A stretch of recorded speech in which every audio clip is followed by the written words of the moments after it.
আল্লাহ নবী জিজ্ঞেস করে, উট তুমি আমাকে সালাম দিলা কারণ কি? উট বলে, ওগো নবী, আপনি শুধু মানুষের নবী না, আপনি আমারও নবী। উট বলে, ওগো আল্লাহর নবী, আমার মনে অনেক দুঃখ, আমার মনে অনেক কষ্ট, আপনার কাছে কিছু দুঃখের কথা বলতে চাই। কি বলতেছে উট? কে বলতেছে? উট বলতেছে, ওগো নবী, আমার মনে অনেক দুঃখ, আমার মনে অনেক কষ্ট, আমি একটু আমার মনের দুঃখগুলো আপনাকে বলতে চাই। আল্লাহর নবী উটকে ডাক দিছে, তাল, আসো আমার কাছে। উট আল্লাহর নবীর কাছে আসলেন, এসে উটের মুখটা আল্লাহর নবীর কানের কাছে নিয়ে মনের সব দুঃখগুলো বলতে লাগলেন। আর উটের চোখ দিয়া ঝর ঝর করে পানি পড়তেছে। উট বলে, ওগো আল্লাহর নবী, দেখেন আমার বয়স হয়ে গেছে, আমি আগের মতো বোঝা বাইতে পারি না, আগের মতো আমি বোঝা বহন করতে পারি না, এই কারণে আমার মালিক আমাকে ঠিক মতো খাওয়া দাওয়া দেয় না, আমাকে খাবারে কষ্ট দেয়। শুধু এটাই না, আমার মালিক আমাকে জবাই করার জন্য দেখেন একটা ছুরি নিয়ে আসছে, একটু পরে আমার মালিক আমাকে জবাই করে দিবে। আল্লাহু আকবার, জোরে বলেন আল্লাহু আকবার।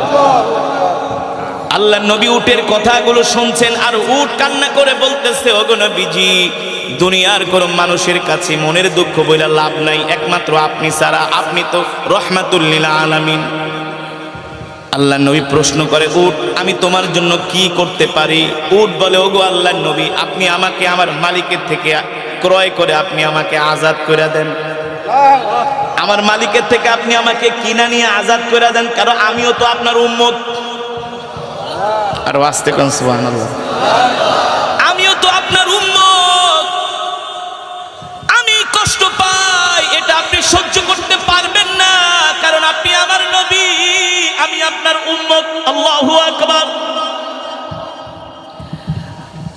আল্লাহর নবী উটের কথাগুলো শুনে ডাক দিছে, ইয়া সাহেবাল মালিক, এ উটের মালিক কি, এদিকে আসো, এ উটের মালিক কে, এদিকে আসো। আল্লাহ নবী ডাক দিলেন, এ তুমি এই উটকে কষ্ট দাও কারণ কি? উটের মালিক বলে, উটকে আমি কষ্ট দেই, এটা আপনি আবার কিভাবে জানেন? সুবহানাল্লাহ। তুমি উটকে ঠিকমতো খাবার দাবার দাও না, তুমি উটকে কষ্ট দাও, তাকে তুমি জবাই করে তোমার আত্মীয় স্বজনকে খাওয়াই দিবা। উটের মালিক বলে, আমি যে উটকে জবাই করব, উটকে খাবার দেই না, এই কথা আপনাকে কে বলছে? সুবহানাল্লাহ। রহমাতুল লিল আলামিন বলে, তুমিও বলো নাই, দুনিয়ার কোনো মানুষও বলে নাই, উট আমার কানে কানে বলছে। আরে উট আপনার কানে কানে বলছে, আপনি জানেন কিভাবে? বলে, আমি যদি না জানি তাহলে নবী হলাম কিভাবে? আমি যদি না জানি আমি নবী হলাম কিভাবে? ওই উটের মালিক ছিল একজন ইহুদি, কুখ্যাত ইহুদি, যেই ইহুদিরা এখন ফিলিস্তিনে মুসলমানদেরকে মারতেছে, ঠিক কিনা বলেন? ইহুদিরা আগের থেকেই ওরা হলো পাপিষ্ঠ জাতি, মানুষকে এমনকি অন্য কোনো প্রাণীকেও তারা হত্যা করতে, কষ্ট দিতে তারা দ্বিধা করে না। উটের মালিক বলে, মুহাম্মদ, এ মুহাম্মদ, আমি উটকে কষ্ট দেই, এই কথা আজ পর্যন্ত কোনো খ্রিস্টান পাদ্রীও তো বলতে পারে নাই, আমাদের ধর্মগুরুও বলতে পারে নাই। মুহাম্মদ, আপনি কিভাবে জানলেন আমি উটকে কষ্ট দেই, উটকে খাবার দেই না? আল্লাহর নবী রহমাতুল লিল আলামিন বলে, ইহুদি, আমি এই রাস্তা দিয়ে হেঁটে যাচ্ছিলাম, আর তোমার উট আমাকে দেখা সালাম দিছে, আসসালামু আলাইকা ইয়া রাসূলুল্লাহ। উট আমাকে দেখা সালাম দিয়া বলে, গো আল্লাহর নবী, আমি কিন্তু আপনাকে চিনতে ভুল করি না, আমি আপনাকে দেখে চিনে ফেলেছি, আপনি আমার নবী, আপনি আমাকে আমার মালিক থেকে ক্রয় করে আমাকে আজাদ করে দেন, আমার মালিক আমাকে কষ্ট দেয়, দুঃখ দেয়, যন্ত্রণা দেয়, আমি আমার মালিকের কাছে থাকতে চাই না। এবার ওই ইহুদি উটের মালিক বলে, ও মুহাম্মদ, যেই উট আপনার সাথে কথা বলে, যেই উট তার মনের দুঃখগুলো আপনার কাছে বলে, আপনি দুনিয়ার কোনো সাধারণ মানুষ না, আপনি হলেন আল্লাহর পয়গম্বর, কোনো সন্দেহ নাই। আপনি এখনই আমাকে কালেমা পড়ে মুসলমান বানায় দেন। ইহুদি কালেমা পড়ে মুসলমান হয়ে গেল। আল্লাহু আকবার। ইহুদি ডাক দিয়ে বলে, ও আল্লাহর পয়গম্বর মুহাম্মদ সাল্লাল্লাহু আলাইহি সাল্লাম, এবার আমি শুধু উটকে আজাদ করব না, মুক্ত করব না, আমিও আপনার হাতে হাত রেখা কালেমা পড়ে মুসলমান হয়ে গেলাম। আজ থেকে আমি আপনার সাহাবী, আপনার সঙ্গী হয়ে গেলাম, আর বিনা পয়সায় উটটাকেও আমি মুক্ত করে দিলাম। সেই নবীর উম্মত আমরা, সেই নবীর উম্মত আমরা। ও যুবক, ও মুসলমান, আজকে তুমি সেই নবীকে চিনলা না, সেই নবীর অনুসরণ করো না, সেই নবীর আদর্শ মানো না, ঠিক কিনা বলেন? আমার নবী যখন মক্কার জমিনে কোরআনের দাওয়াত দিত, মক্কার কাফেরেরা এমন কোনো কষ্ট নাই, এমন কোনো যন্ত্রণা নাই যে আমার নবীকে দেয় নাই। মক্কার কাফেরেরা শত অত্যাচার, নির্যাতন, জুলুম করে আমার নবীকে মক্কার কাফেরেরা বের করে দিয়েছে। আমার নবীকে মক্কার কাফেরেরা রাস্তা দিয়ে হাঁটতে দিত না।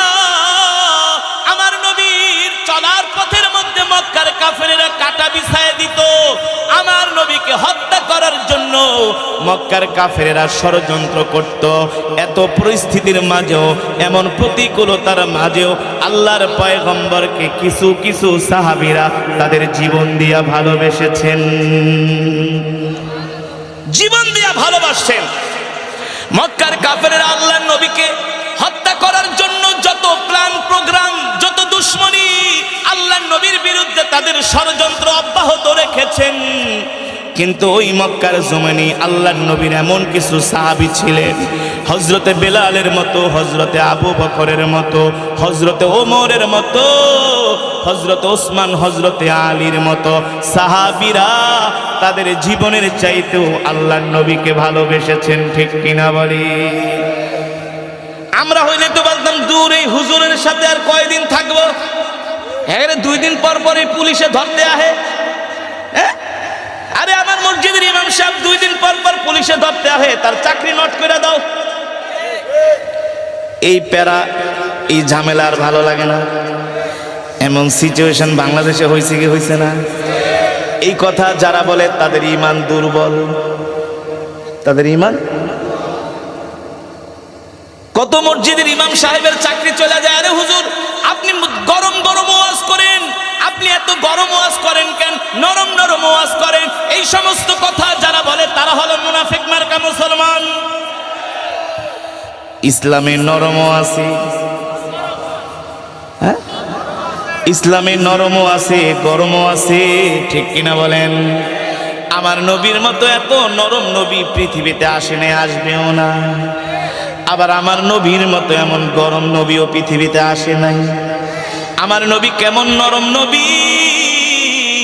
আমার নবী তার মাথার মধ্যে বুড়ির বোঝা বহন করেছে। কথা বলেন, আমার নবী কেমন নবী! আমার নবী কেমন নরম নবী! আমার নবীর কাছে ইহুদি আসছে রাত্রবেলা, এ মুহাম্মদ, আমাকে একটু তোমার বাড়িতে রাত্রে থাকতে দাও। আল্লাহ নবী বলে, ঠিক আছে ইহুদি থাকো, কিন্তু ঘরের মধ্যে খাবার আছে একজনের। আল্লাহ নবী নিজের খাবারটা ইহুদিকে খাওয়ায়া একেবারে আরামসে ঘুম পাড়াইয়া দিল। ইহুদি, তুমি আমার বিছানায় ঘুমাও, আমি যাইয়া মসজিদে ঘুমাই। সুবহানাল্লাহ। কোন নিজের খাবার না খায়া ইহুদিকে খাওয়ায় বলে, তুমি ঘুমাও, আমি যাইয়া বিছানায় মসজিদে ঘুমাই। ইহুদিকে আল্লাহ নবী তার নিজের খাবার খাওয়ায়া নিজের বিছনায় ঘুম পাড়ায়া আল্লাহ নবী মসজিদে যায় ফ্লোরের মধ্যে ঘুমায় আছে, ফ্লোরের মধ্যে। আর ইহুদি খাটের মধ্যে ঘুমায়। ইহুদির মনে হইল শয়তানি, আল্লাহ নবীকে কিভাবে কষ্ট দেওয়া যায়। ইহুদি মনে মনে মনে ভাবে, আজকে একটা সুযোগ পাইছি, মুহাম্মাদের বিছনার মধ্যে আজকে বাথরুম করে দিব। নাউজুবিল্লাহ, আজকে একটা সুযোগ পাইছি। ইহুদি কি করলো? আল্লাহ নবীর বিছানার মধ্যে মলত্যাগ করে দিল। নাউজুবিল্লাহ বলবেন না। মলত্যাগ করে সূর্য ওঠার আগে ইহুদি ভয়ে পালায় গেল।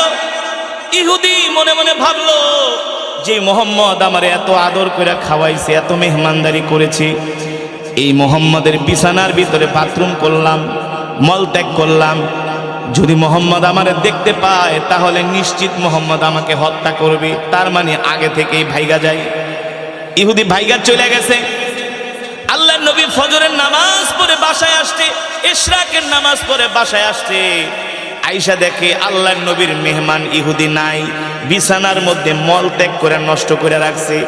রহমাতুল্লিল আলামিন দয়ার সাগর নবী মনে মনে আফসোস করে, হায় রে কত না কষ্ট আমার মেহমান রাত্রবেলা পাইছি। আহ, কেমন নরম নবী ছিল আমার নবী, কেমন নরম নবী।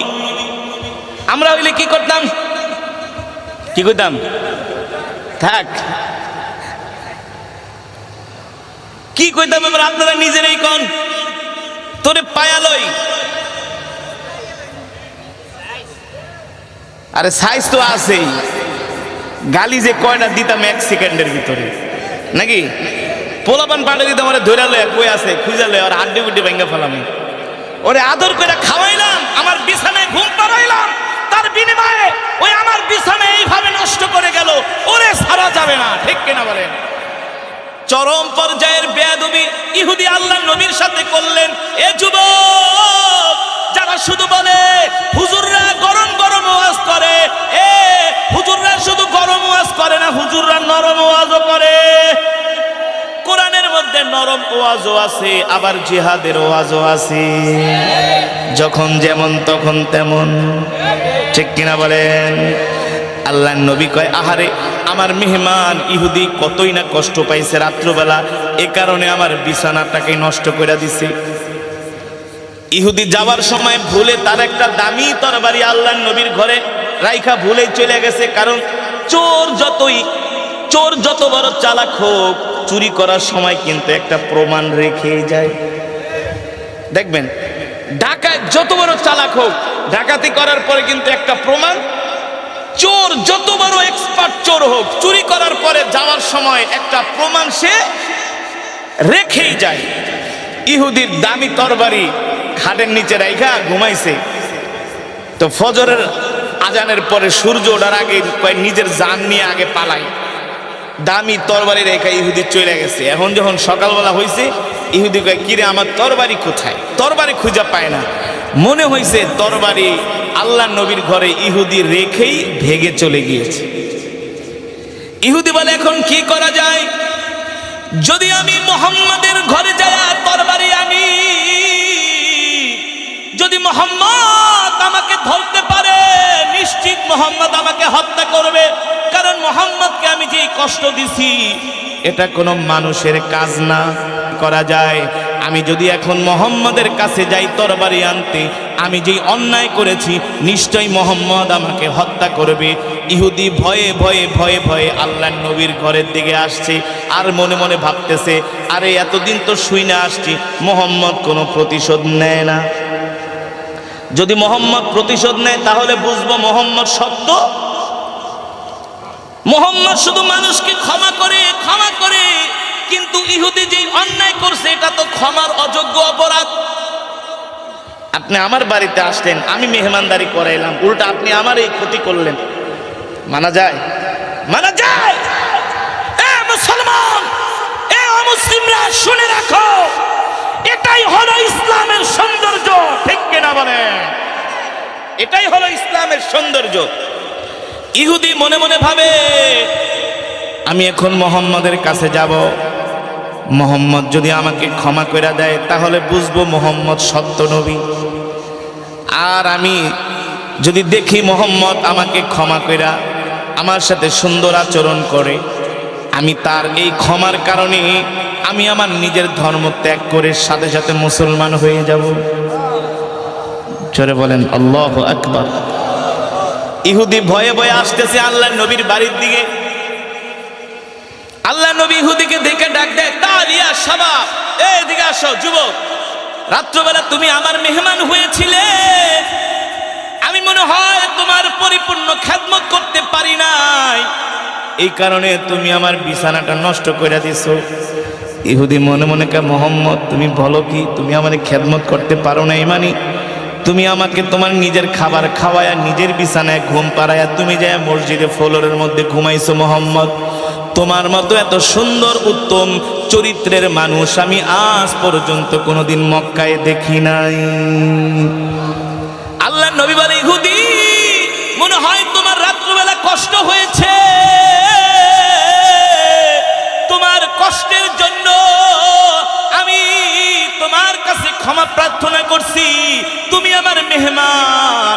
তুমি কোনো কষ্ট নিও না, কষ্ট নিও না।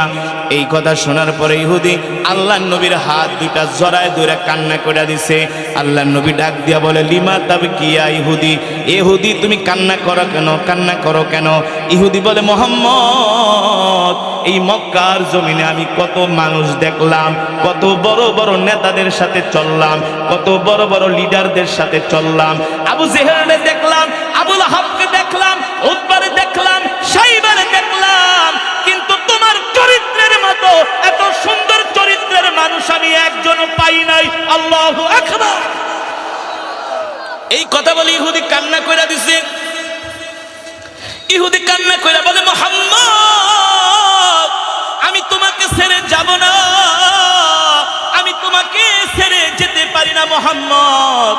আমি সিদ্ধান্ত নিয়েছি, তুমি আমাকে এখনই কালেমা পড়ায় মুসলমান বানায় দাও। আল্লাহর নবী ইহুদিকে সেই জায়গার মধ্যে কালেমা পড়িয়ে মুসলমান বানায় দিলেন। আল্লাহু আকবার। আমার নবী ইহুদির সাথে সুন্দর আচরণ করার কারণে ইহুদি সাথে সাথে কালেমা পড়ে মুসলমান হয়ে গেছে, ঠিক কিনা বলেন? এই কারণে আল্লাহ তাআলা বলেছেন, ইন্নাকা লাআলা খুলুকিন আযীম। ওগো নবী, আপনার চরিত্রই হলো সর্বশ্রেষ্ঠ চরিত্র, আপনি হলেন সর্বশ্রেষ্ঠ চরিত্রের উপরে প্রতিষ্ঠিত। আমার নবী 13টা বছর মক্কার জমিনে ছিলেন। মক্কার এমন কোন মানুষ বলতে পারবে না আমার নবী কোন মানুষের মনে কষ্ট দিয়েছেন। বলতে পারবে? 13 বছর কষ্ট দেওয়ার পরে নবী যখন মক্কা থেকে মদিনায় চলে গেলেন হিজরত করে, আর মক্কার কাফেরদের যন্ত্রণায় মদিনায় থাকতে পারলেন না, মক্কায় থাকতে পারলেন না। আল্লাহর নবী চলে গেলেন মদিনায়। মদিনায় আল্লাহর নবী যখন চলে গেলেন 1 মাস 2 মাস 3 মাস পরে মক্কার কাফেরদের মাঝে ঝগড়া লেগে যায়, একজনের সাথে আরেকজনের মারামারি লেগে যায়, একজনের সাথে আরেকজনের দ্বন্দ্ব লেগে যায়। এবার মক্কার কাফেরদের মাঝে 2টা গ্রুপ হয়ে যায়। এক গ্রুপ আরেক গ্রুপকে বলে, হায় রে, আগে যখন মুহাম্মদ মক্কায় ছিল আমরা মারামারি করলে মুহাম্মদ আমাদের ঝগড়াগুলো সমাধান করে দিত, আমরা আমাদের অর্থগুলো মুহাম্মদের কাছে জমা রাখতাম। এখন চোর বাটপার আবু জেহিল্লার কাছে টাকা জমা রাখলে আত্মসাৎ করে, বুঝেন নাই? মক্কার বড় বড় লিডারেরা আল্লাহর নবীর কাছে এনে টাকা জমা রাখতো, অর্থ জমা রাখতো, কারণ জানে আল্লাহর নবীর কাছে জমা রাখলে তাদের অর্থ কখনো আমানতের খেয়ানত হবে না। আবু লাহাবের কাছে অর্থ রাখে, আবু লাহাব মাইরা দেয়। মক্কার কাফেরদের মাঝে ঝগড়া লাগে, এখন আর কেউ মীমাংসা করে দেয় না। এখন মক্কার কাফেরেরা হারে হারে টের পায় আল্লাহর নবী তাদের জন্য কত বড় রহমত ছিল। এবার সব মক্কার কাফেরেরা একসাথে হয়ে বাইতুল্লাহর চত্বরে আসলো। আয়েশা এক গ্রুপ আরেক গ্রুপকে দোষারোপ করে, তোদের কারণে মুহাম্মদ মক্কা ছেড়ে মদিনায় চলে গেছে। আরেক গ্রুপ বলে, তোদের কারণে মুহাম্মদ মক্কা ছেড়ে মদিনায় চলে গেছে। মাঝখান দিয়া ওলীদ ইবনে মুগীরা, আবু লাহাব বলে, একটা সিদ্ধান্ত নেওয়া যায়। কি সিদ্ধান্ত? আমরা মক্কা থেকে একটা দূত পাঠাই মদিনায়, দেখি মুহাম্মদ মদিনায় কেমন আছে। আবার নাকি প্রতিশোধ নেওয়ার জন্য আমাদের উপরে উল্টা হামলা করে, মানে শয়তানের মনে শয়তানি, যে যেমন সে অন্যকেও তেমন ভাবে। এমন কিছু মানুষ আছে কি আছে না? নিজে খারাপ, অন্য মানুষকেও খারাপ ভাবে। এগুলো হলো আবু জেহেলদের চরিত্র, আবু লাহাবদের চরিত্র, ঠিক কিনা বলেন? এক গ্রুপ আর এক গ্রুপকে বলে, শোনো, আমরা মদিনায় একজন দূত পাঠাই, দূত মারফতে আমরা জানি আসলে মুহাম্মদ এখন মদিনায় কি করতেছে, না আমাদের উপর আবার হামলা করে প্রতিশোধ নেয়। আবু লাহাব ওলীদ ইবনে মুগীরা বলে, যেন তেন লোককে পাঠানো যাবে না, একজন শিক্ষিত জ্ঞানী মানুষকে পাঠাতে হবে। কাকে পাঠানো যায়? তারা সিদ্ধান্ত নিল, মক্কার সম্ভ্রান্ত পরিবারের একজন সন্তান, শিক্ষিত মানুষ, কবি স্বভাবের মানুষ, ভদ্র মানুষ, তার নাম হলো উরওয়া ইবনে মাসউদ। নাম কি? উরওয়া ইবনে। যুবক, নবীর চরিত্র কেমন ছিল? আজকে আমরা অমুক নেতার পিছনে ঘুরি, অমুক নেতার পিছনে ঘুরি। আল্লাহর কসম করে বলি, দুনিয়ার কোন নেতা তোমাকে জান্নাতে নিতে পারবে না।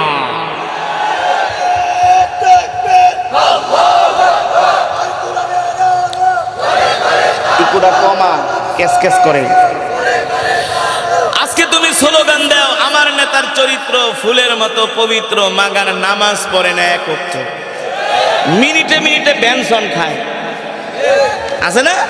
পায়ের উপর পা তুইলা বেনসনটা নেই, কি অবস্থা? ফাটায় নামু যা 110 জন যা যে একেবারে সাইজ করে দিয়া কয় কোনো মানামানি নাই, একবারে গুলি করুম, পাছা দিয়া বাইরে এবো মাথা দিয়া, কি হুমকি দামকি, ঠিক কিনা বলেন? যেই নেতা তোমাকে নামাজ পড়ার কথা বলে না সেটা কোনো নেতাই হতে পারে না।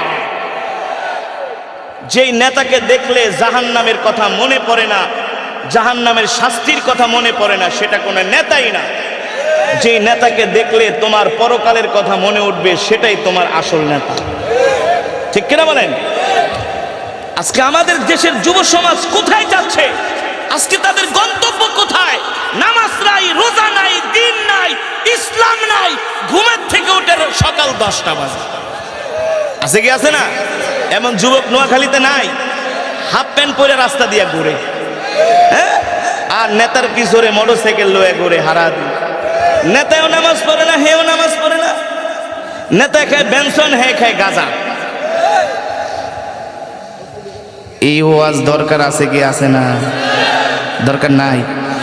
আমার যুবকগুলো নষ্ট হয়ে যাচ্ছে, ইসলাম থেকে দূরে সরে যাচ্ছে, ঠিক কিনা বলেন? যুবক, তুমি নেতা নির্বাচন করবা এমন নেতা যে নেতার চেহারা দেখলে তোমাকে মসজিদে যেতে মন চায়, ঠিক না? এমন নেতা নির্বাচন করতে হবে। এই ওঠা করেন, বসেন, বয়ান শেষ করে দিব, মোনাজাত দিয়ে দিব, অল্প সময় আমরা মোনাজাত দিয়ে দিব ইনশাআল্লাহ। ওঠা করবো না, বসেন। এবার মক্কার কাফেরেরা সিদ্ধান্ত নিল মদিনায় যেন তেন মানুষকে পাঠানো যাবে না। কাকে পাঠানো যায়, কাকে পাঠানো যায়? তারা সিদ্ধান্ত নিল উরওয়া ইবনে মাসউদকে পাঠাবো। উরওয়া ইবনে মাসউদ একজন শিক্ষিত যুবক, কবি স্বভাবের মানুষ, ভদ্র মানুষ, জ্ঞানী মানুষ। মক্কার সম্ভ্রান্ত সফর কইরা অনেক দিন সফর করে তিনি মদিনায় গেলেন। ক্লান্ত হয়ে গেছেন, পরিশ্রান্ত হয়ে গেছেন। মদিনায় যায়া মানুষদেরকে জিজ্ঞেস করে, আইনা মুহাম্মদ ইবনে আব্দুল্লাহ, তোমরা কি জানো মক্কা থেকে একজন যুবক মদিনায় আসছে, তাকে কি তোমরা চিনো? মদিনার মানুষ বলে, বলো কি, বলো কি? সে তো শুধু একজন যুবক না, সে তো হলো আমাদের নবী রাহমাতুল লিল আলামিন। যেই দেশে গুণীদের কদর করে না ওই দেশে গুণী জন্ম নেয় না। যেই দেশে ন্যায় নীতিবান মানুষকে সম্মান করা হয় না ওই দেশে, ওই সমাজের মধ্যে ন্যায় নীতিবান মানুষেরও জন্ম হয় না। মক্কার কাফেরেরা আল্লাহর নবীকে চিনে নাই, কিন্তু মদিনার মানুষ কথা কয় না, হে বলস কি বেটা, যুবক মানি সে তো আমাদের নবী, সুবহানাল্লাহ। কোথায় তোমাদের নবী? তার কাছে একটু আমাকে নিয়ে যাও। ইমশি মাই, চলো তুমি আমার সাথে চলো। এবার উরওয়া ইবনে মাসউদকে নিয়ে একজন সাহাবী আল্লাহর নবীর বাড়ির দিকে যাচ্ছেন, আল্লাহর নবীর বাড়ির দিকে যাচ্ছেন। উরওয়া ইবনে মাসউদ ক্লান্ত পরিশ্রান্ত, সাহাবী ডাক দিয়া বলে, তুমি এখানে দাঁড়াও, আগে যায়া আল্লাহর নবীর থেকে অনুমতি নিয়ে আসি। উরওয়া ইবনে মাসউদকে আগে আমরা মুহাম্মদের ঘরে ঢুকে যাইতাম, আর দেখি তার কাছ থেকে এখন অনুমতি নিতেও হয়, কারণ তোরা তো ছিলি বেয়াদব, আর মদিনার মানুষ হলো আদববান। তোরা তো নবীকে চিনোস নাই। আল্লাহর নবীর ঘরে সাহাবী ঢুইকা জিজ্ঞেস প্রশ্ন করলেন, অনুমতি নিলেন, ওগো আল্লাহর নবী, মক্কা থেকে একজন যুবক আসছে আপনার সাথে দেখা করার জন্য, আপনি কি অনুমতি দিবেন নাকি? আল্লাহর নবী বসা ছিলেন, তিনি দাঁড়ায় গেলেন। বলো কি? মক্কা থেকে যুবক আসছে মানে আমার দেশের মানুষ আসছে, কারণ মক্কা তো হলো আল্লাহর নবীর জন্মভূমি, মাতৃভূমি। আপনি যদি বিদেশে যান, মালয়েশিয়া, সিঙ্গাপুর, থাইল্যান্ড অথবা সৌদি আরব, যদি হলেন সেনবাগের সমীর মুন্সির হাটে আপনার পাশের বাড়ির একজন লোক আপনার সাথে দেখা করতে আসছে, হোক সে আপনার শত্রু, আনন্দ লাগে কি লাগে না?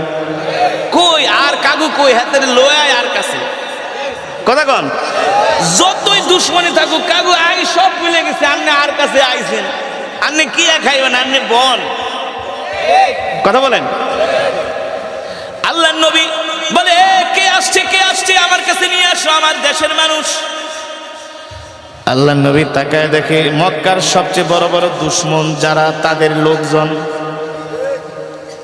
আল্লাহ নবী উরওয়া ইবনে মাসউদকে দেখা বসা ছিলেন, দাঁড়ায় গেলেন, আহলান ওয়া সাহলান মারহাবান বিকুম।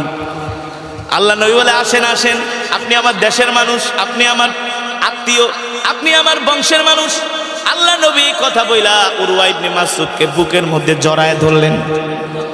আল্লাহ নবী কান্না করে দিলেন, দিয়া বলে আপনি ভালো আছেন?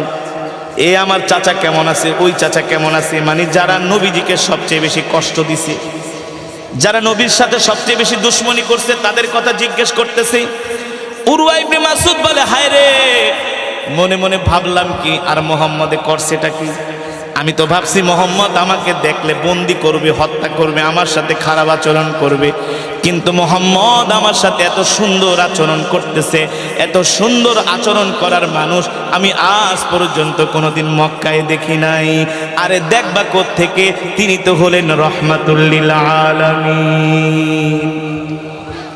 আল্লাহ নবী উরওয়া ইবনে মাসউদকে নিয়ে বসালেন, বসায়া আল্লাহ নবী তাকে এত আদর করতেছেন, বারবার আমার নবীকে যারা কষ্ট দিয়েছে তাদের কথা আল্লাহ নবী বারবার জিজ্ঞেস করে, বারবার জিজ্ঞেস করে। আল্লাহ নবীর এই আচরণ দেখা উরওয়া ইবনে মাসউদ আবেগ আপ্লুত হয়ে গেলেন, অবাক হয়ে গেলেন, হায় রে, এই মানুষটাকে আজ পর্যন্ত না আমরা কত কষ্ট দিছি, যে মানুষটা এত সুন্দর আচরণ, এত ভালো মানুষ, এত নম্র স্বভাবের মানুষ, ভদ্র স্বভাবের মানুষ, হায় রে, এই মানুষটাকে আমরা কতই না কষ্ট দিছি, কতই না গালি দিছি, আমরা তাকে মক্কা থেকে বের করে দিছি, এত সুন্দর মানুষটা আমার সাথে এত সুন্দর আচরণ করতেছে।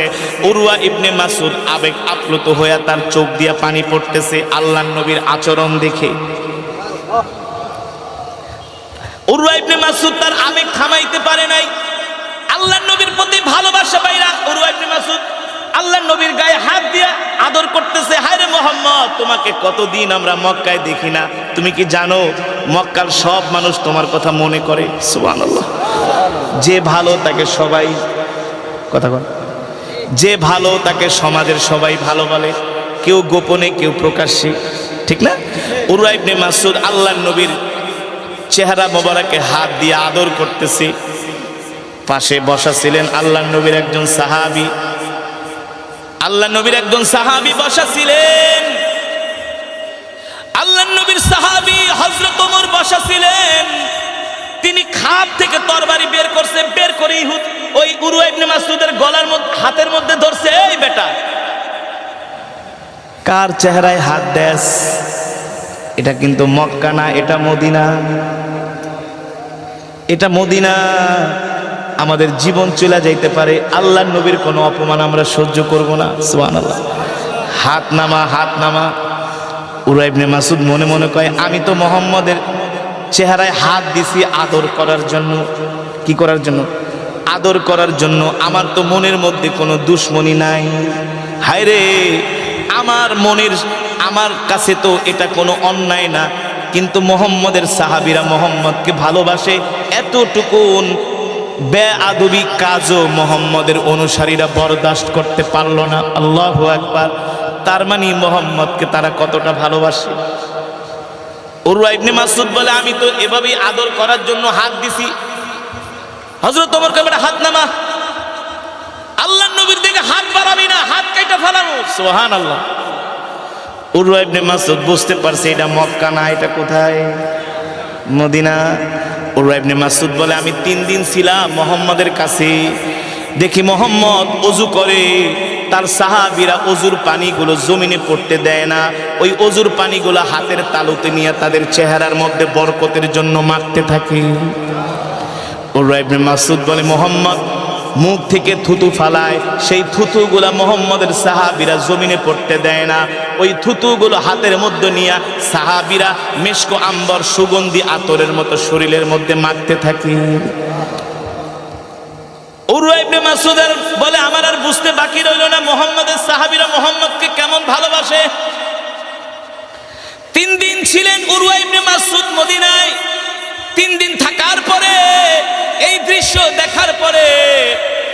উরওয়া ইবনে মাসউদ বলে, এ মোহাম্মদ আমাকে ছুটি দাও, আমি এবার মক্কায় যাই। তবে শোনো ভাতিজা, এই যাওয়াই শেষ যাওয়া না, আমি আবার কয়েকদিন পরে আসতেছি। আমি কয়েকদিন পরে এসে তোমার হাতে হাত রেখে কালেমা পড়ে মুসলমান হয়ে যাব। উরওয়া ইবনে মাসউদ মদিনা থেকে মক্কায় চলে গেলেন। মক্কার সব কাফেরেরা বাইতুল্লাহর চত্বরে হাজির হইল আল্লাহর নবী কি অবস্থায় আছে এটা জানার জন্য, বোঝার জন্য। সব কাফেরেরা এসে হাজির হলো। আবু জেহেল, আবু লাহাব, উতবা, সাইবারা বলতেছে, উরওয়া কি দেখে আসছো মদিনা থেকে? উরওয়া ইবনে মাসউদ বলে, আবু জেহেল রে, শোনো শোনো, যা দেখে আসছি মদিনা থেকে তা বলার আগে আমি তোমাদেরকে একটা হুঁশিয়ারি উচ্চারণ করতে চাই। আবু জেহেল বললে, এ উরওয়া কি বলবা, কি বলবা, বলো বলো। উরওয়া ইবনে মাসউদ বলে, এ আবু জেহেল, আমি মদিনায় যা দেখে আসছি আমি উপলব্ধি করতে পারলাম, তোমরা যদি এখনো বাঁচতে চাও তাহলে এখনো সময় আছে, মুহাম্মাদের হাতে হাত রেখে কালেমা পড়ে মুসলমান হয়ে যাও। আবু জেহেল কা বুঝছে, উরওয়া তোমারে মুহাম্মদ জাদু করছে। নাউজুবিল্লাহ বলবেন না। আবু লাহাব কা বুঝছি মুহাম্মদ অনেক বড় জাদুকর। এতদিন বুঝতাম মুহাম্মদ শুধু মক্কার যুবকদেরকে জাদু করে, আজকে বুঝতে পারলাম মুহাম্মদ তোমাকে একেবারে জনমের জাদু করছে। উরওয়া ইবনে মাসউদ বলে, এ আবু জেহেল, উল্টাপাল্টা কথা বইল না, মুহাম্মদ আমাকে জাদু করে নাই, আমি মুহাম্মদের চরিত্র দেখা কালেমা পড়ে মুসলমান হয়ে যাব সিদ্ধান্ত নিয়েছি। কি দেখছো, কি দেখছো?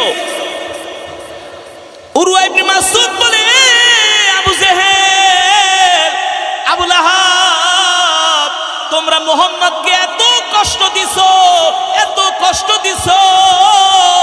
আমি যখন মদিনায় গেলাম সর্বপ্রথম মুহাম্মদ তোমাদের কথা জিজ্ঞেস করেছে।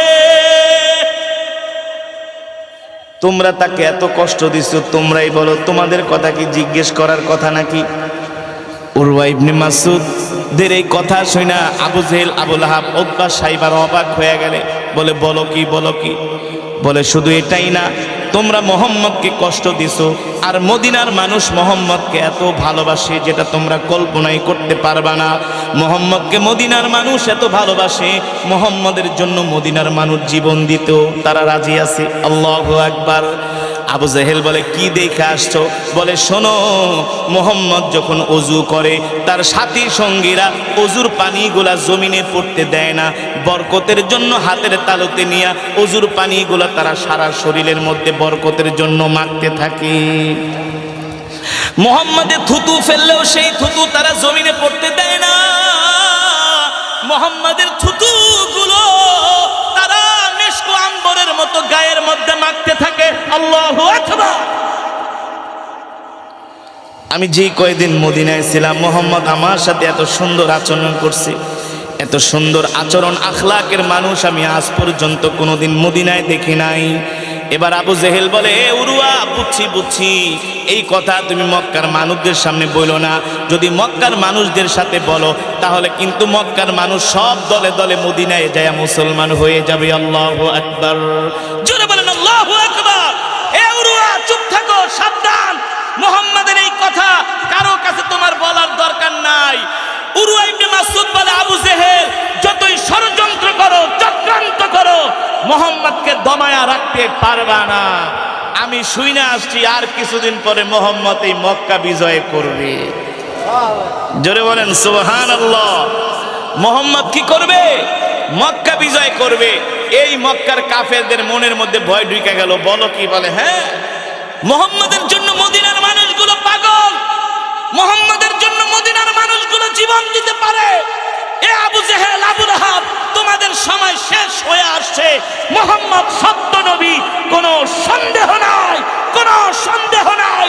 তোমরা ধ্বংস হয়ে যাবে, মুহাম্মদ মক্কার ক্ষমতা তার হাতে নিয়ে নিবে। আল্লাহু আকবার।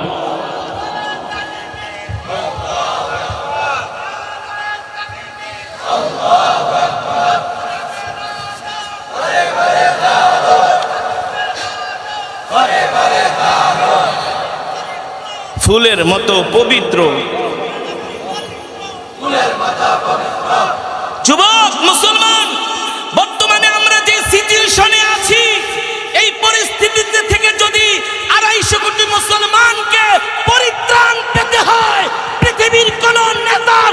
আদর্শ গ্রহণ করলে এই পরিস্থিতি থেকে আমাদের বাঁচা যাবে না, একমাত্র আল্লাহর নবীর আদর্শ ছাড়া। ঠিক কিনা বলে?